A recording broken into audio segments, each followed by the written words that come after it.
Coruscant Guard were a special legion of clones designed to deal with the monumental task of defending the Republic homeworld of Coruscant, and although they are often regarded as being significantly weaker than the other legions, is this actually true? What are their weaknesses? What are their strengths? And are they actually one of the most proficient legions at doing what they do?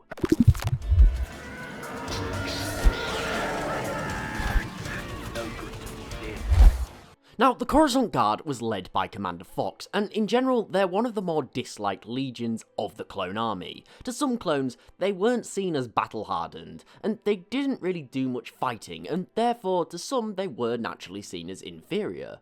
I mean, there is a good reason why Sidious, when he orchestrated Operation Nightfall, called the 501st in to attack the Jedi Temple, and didn't just use the Coruscant Guard even though they were already on the planet. It's undebatable that for this task, the Guardsmen of the Republic will have been ill-suited. They weren't soldiers necessarily, they were essentially more of a police force. You see, in the time of the Clone Wars, Coruscant needed to be under far increased protection. The Underworld Police and other peacekeeping organisations were not equipped to deal with the vast increase in crime and espionage that would come with the war. However, at the same time, this was supposedly a focal point of freedom and democracy, and you didn't want to turn that into an active military zone. This was definitely not the solution. People don't like living under military supervision in general. It's not popular, and Palpatine and the other senators knew this, so they had to come up with a solution. For this reason, they created the Coruscant Guard. Although they were clones, they were specially trained to act more as peacekeepers than soldiers.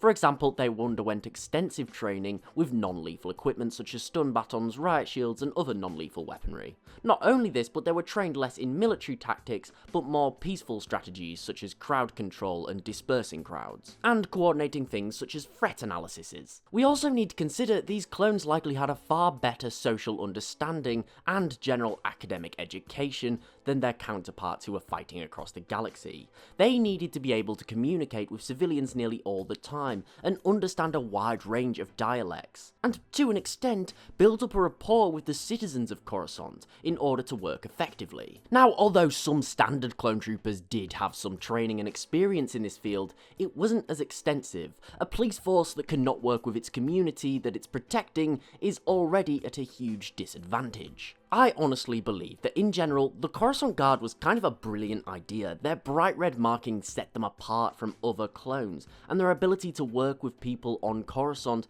and other law agencies made them pivotal in securing the world. It can be very tempting to look down on them as unbattle-hardened, or maybe even snobbish for their relatively prestigious role when compared to, say, a member of the 212th who's risking their life daily on the plains of Geonosis or Umbara. However, this legion of clones was incredibly impressive. It could have perhaps been something to heed on other worlds under Republic occupation. As I said in the beginning of the video, no one likes living under military supervision, so perhaps if other clone legions underwent similar training, perhaps the Republic would have had an easier time occupying and reintegrating separatist worlds that they'd conquered back into the Republic, which would have been incredibly beneficial. But what do you guys think of the Coruscant Guard? Brilliant in their own way, or just generally inferior to most other clones? Let me know in the comments below.